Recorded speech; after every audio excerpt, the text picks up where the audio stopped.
You know what we're really close to? What are we close to? The ocean. The ocean. We're right by the ocean. You know where the nearest ocean is? It's 400 miles away from here. You know where the Titanic sank? The Titanic sank 3,000 miles from here. But you know why this is here? Because people that care about the Titanic and more importantly love the $2 billion movie like it. This is a full-size, well, it's a front half, full-size replica of the Titanic modeled after what they made the movie on, which made $2 billion. So here in Pigeon Forge, Tennessee, we find the Titanic. This has been a long road trip for us, and we try to stop at various attractions. We haven't had the time to stop at too many places, but this is one of them. And if you're building a full-scale replica of half the ship. Half the ship, full size. Right? Okay, so if you're doing that, if you're building one, why not build two for twice the price? There's another one, that's right. This is not the only one. There's another one of these in Branson, Missouri, not too far away. So, but farther from the ocean, right? So farther. Farther from the ocean. Stop it. Yes, got it. Okay. This is the close one. This is the one you can put in the water easiest. Close one. And speaking of water, there's a cute little splash over the bow, just a constant fountain to make it like there's motion. Well, we have everything here because we have the White Star Line where they would have left England. Right. England, by the way, which has water. Right. And then the Titanic actual iceberg is on that side, which is where it hit. I mean, look, there is a genuine museum here. In fact, it's not even 9 a.m. and there's a line to get in already. So, and this isn't even a Saturday. I hear it's great though. It's all the successful. reviews are great. There's a grand staircase, which is apparently grand enough, but not that grand. People are expecting a larger grand staircase. The number one review on this is actually that the grand staircase isn't big enough, which is ironic considering it was built after the actual grand staircase. But good night, everybody. We're done. We're out. We're good.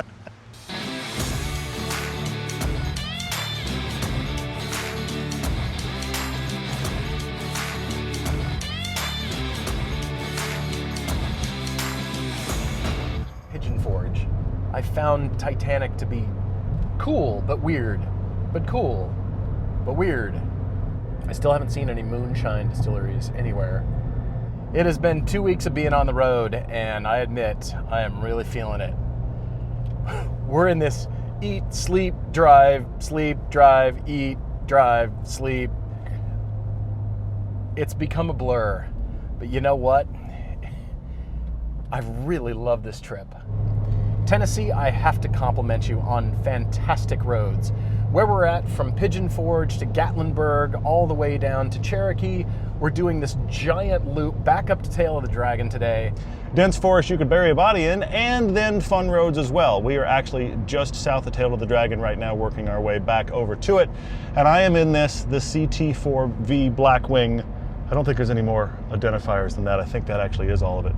But it is twin turbo V6, manual transmission, rear wheel drive, and that makes it unbelievably rare in the market. And you guys have asked, you've been curious about this car. We've wanted to drive it forever. We're finally in it on the last day, day 11 of our monster road trip and trip to Coda. And I actually thought that was an Outback in front of me for a minute, the way it was blocking the road. You're not an Outback, you're a Jeep. Good job, sir. We love road trip films. We've done trips all over, finding some of the best roads and places around the U.S. But we've never done one like this. 2 weeks, 14 states, and different cars each day. Exploring new roads, comparing great cars. It's part film series, it's part fan meetup, and it's all a celebration of what we do, where we're going, and all the reasons we love to drive. And for the last two pairing of this trip, we've got cars that you might not see the through line right away. I'm in the 2016 Fiesta ST, and I'm instantly reminded of our ST Octane Academy that we had at Utah Motorsports campus. And I fell in love with that car then. But the through line for this review is that everybody in the Everyday Driver community on Discord recommended these cars to these enthusiasts. Which is why the current owner, Kareem, has this car. He's written into the podcast a few times, come on some of our adventures. He has owned 76 cars. 76! But as a result, his favorite kind of vehicle to own is this. He would like a sedan, rear-wheel drive, manual transmission, so you're starting to see why 26 of those cars have been BMWs, and currently he has this CT4. Why did Cadillac, of all brands, become the one to make this car? And that actually connects it to the Fiesta ST. I know you think I'm crazy. Why do we have these cars together on our last day? There's a lot of reasons, and some people have said it's dad cars, and it is dad cars, it's good dad cars, but that's not actually the reason. The reason is because that Fiesta ST was this surprise little beast when we first started doing the show all those years ago. It was the car that was hidden, that you couldn't believe that manufacturer made it, and it was actually fun to drive. Fast forward to right now, that's this car. Ford, as you recall, we noted, used to make a wide variety of products for everyone, from cheap to expensive, and a performance version of each, the ST version of their smallest hot hatch. And they've stopped making it now. John is the owner of this one, and he wasn't sure what he wanted. He started listening to the podcast. He's been a car enthusiast for a long time, but he needed something with a back seat. And within his budget, this worked. He bought it with 101,000 miles. It's got 113,000 on it now. When these cars were new, they were about 21,000 and change. And what an incredible bargain. And they remain so. A really nice one now is 15,000, and you can just get one for 10 grand. And on these roads, I think this car is probably one of the best suited cars. This car becomes unique because it is rear-wheel drive, manual transmission, four-door.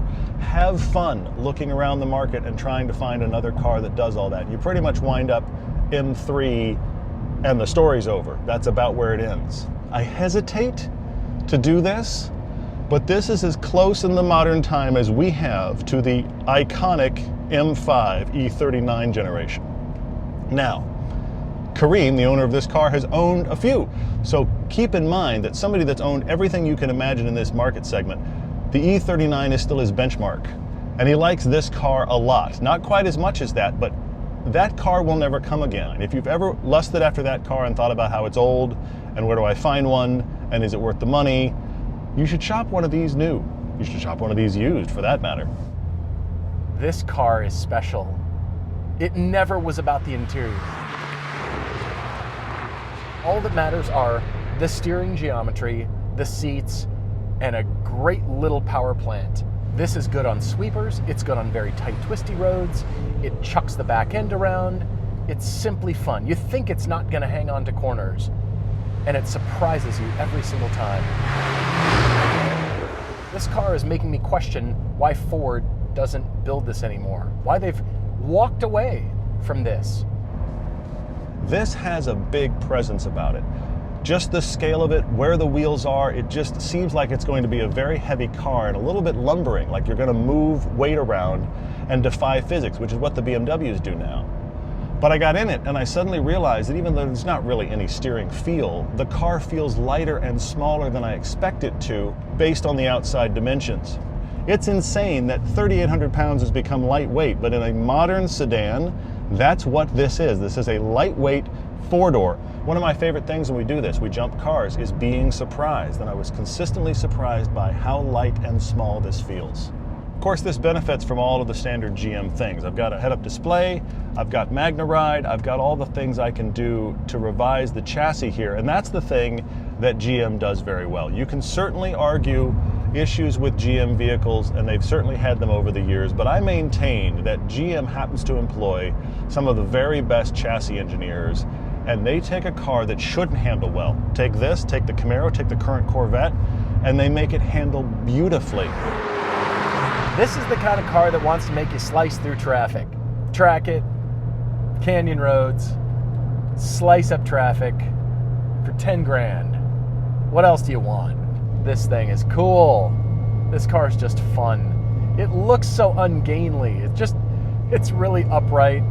It looks like a boring hatch to most people. We'll let them think that. Those fools. I like that all of the cars that we've driven, not all, but most of the cars we've driven, have been revisiting old friends, rediscovering cars, and being reminded that even in the modern times, they don't build them like they used to. What's up with that? Ford, you figured it out. Why did you stop? Thanks a lot.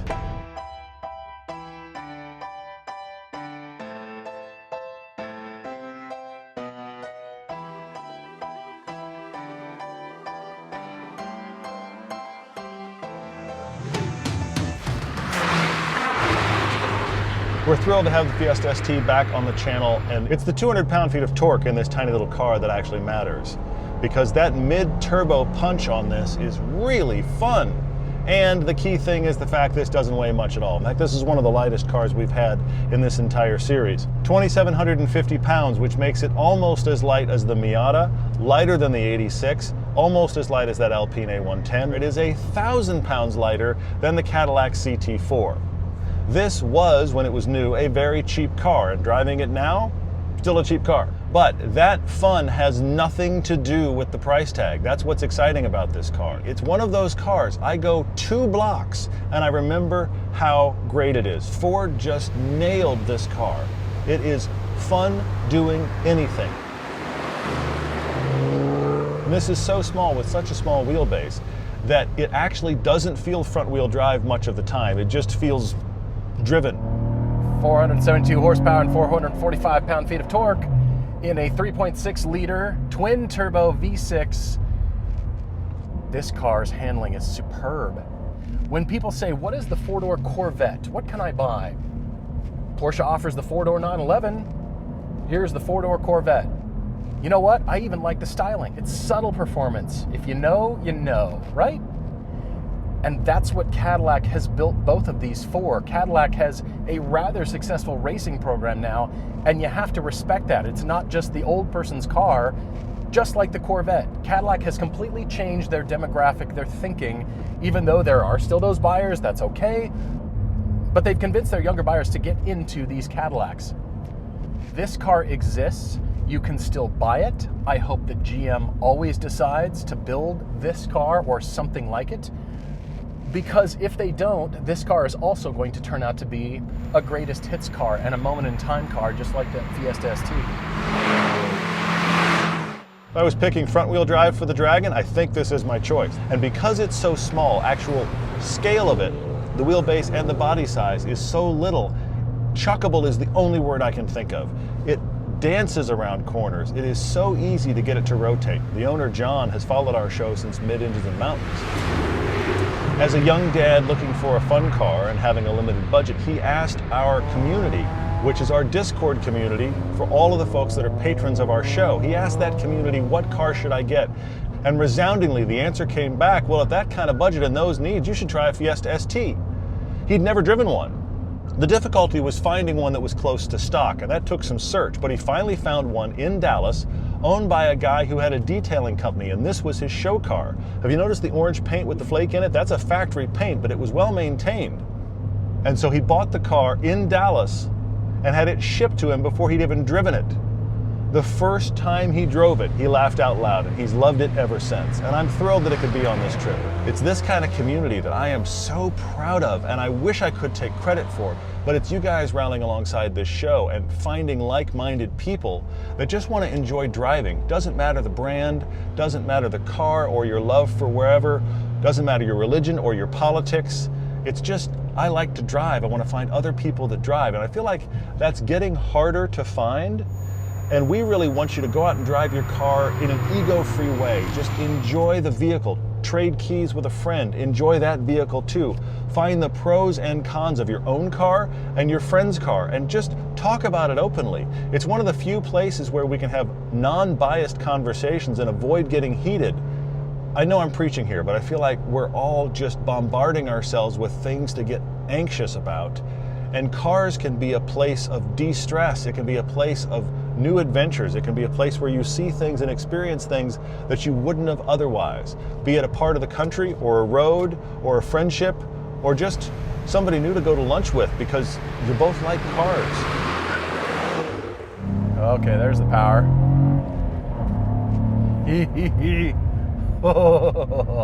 Yeah, she's fast. She's built for track use. The handling, while it doesn't have feel to it, it has precision to the point where I think it's going to rival BMW's precision.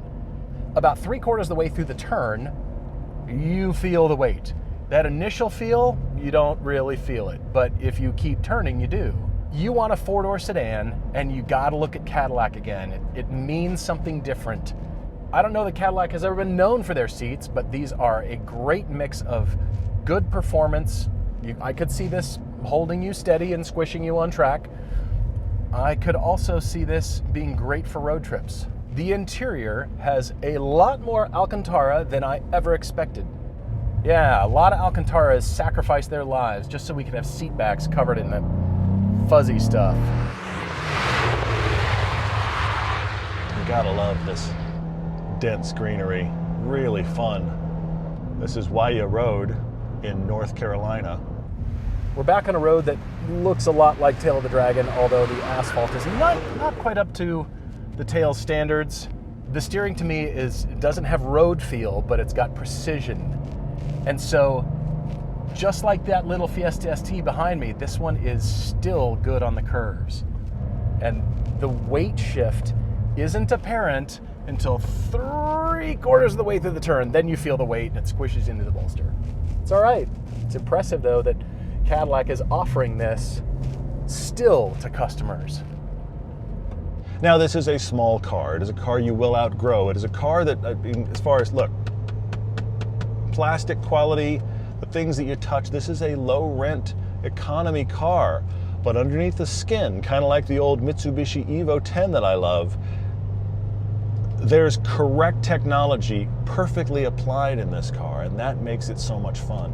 And the car feels incredibly light. Frankly, doesn't even feel like 2,700 pounds. It almost feels like sometimes this car doesn't have back wheels. Like it's just completely supported by the front two wheels and the back's just floating.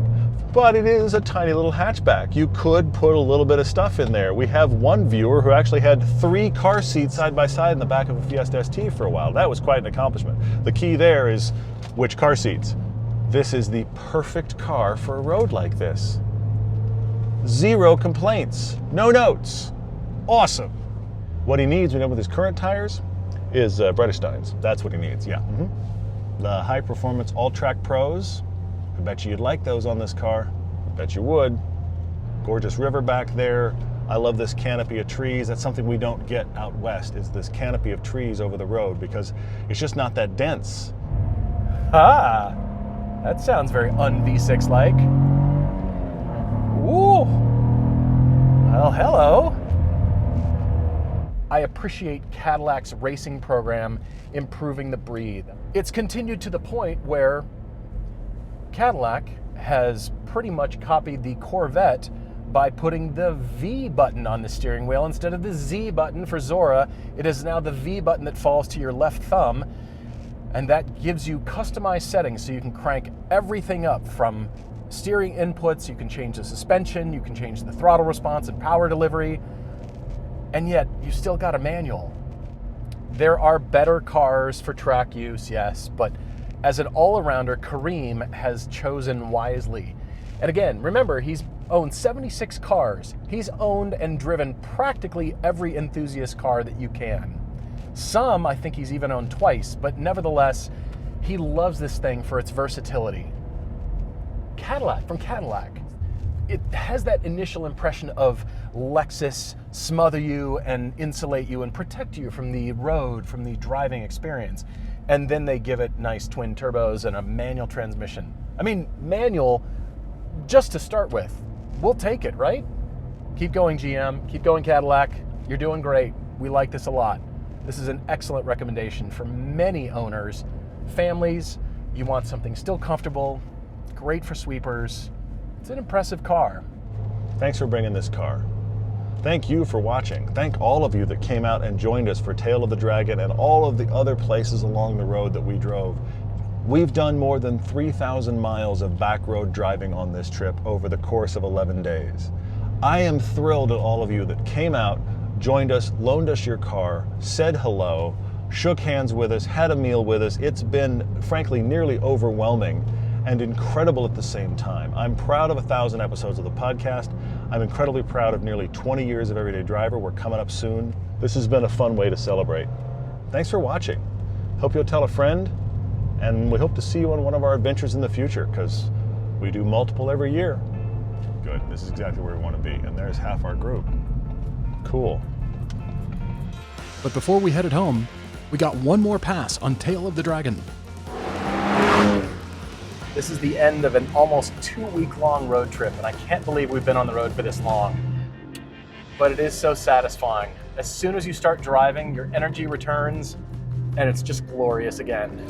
We've also had, I think, close to 30 cars, so it's been a huge trip, shooting, doing production, as well as seeing fans of the show. Thank you all for coming.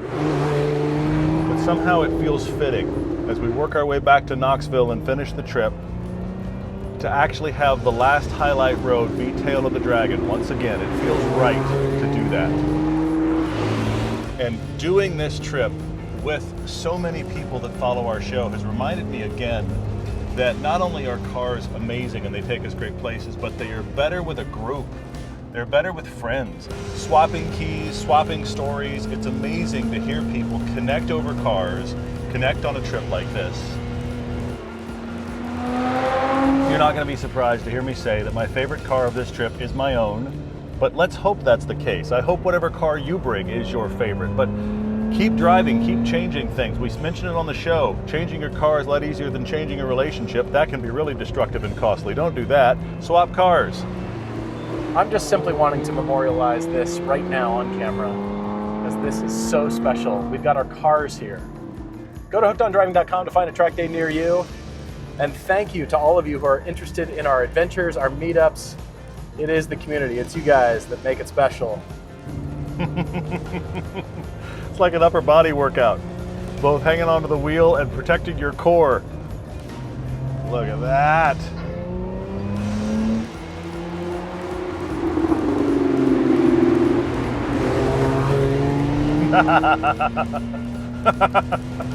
Oh my God.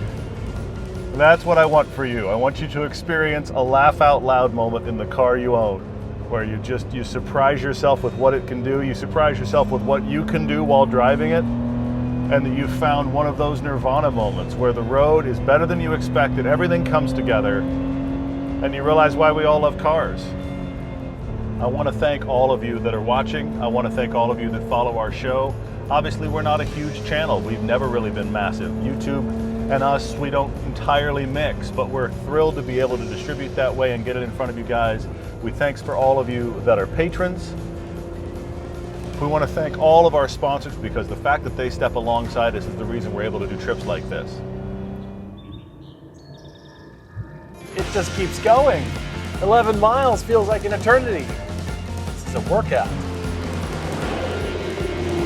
We're almost out. I'm so glad that I drove it here and got it really dirty. By the way, it's really filthy right now. There's no washing in sight because we're so busy. We got to get up and drive more tomorrow, because that's what we do around here. So come join us on an adventure, wherever that is. We'd love to see you. And now that this is over, we got to start planning our next one.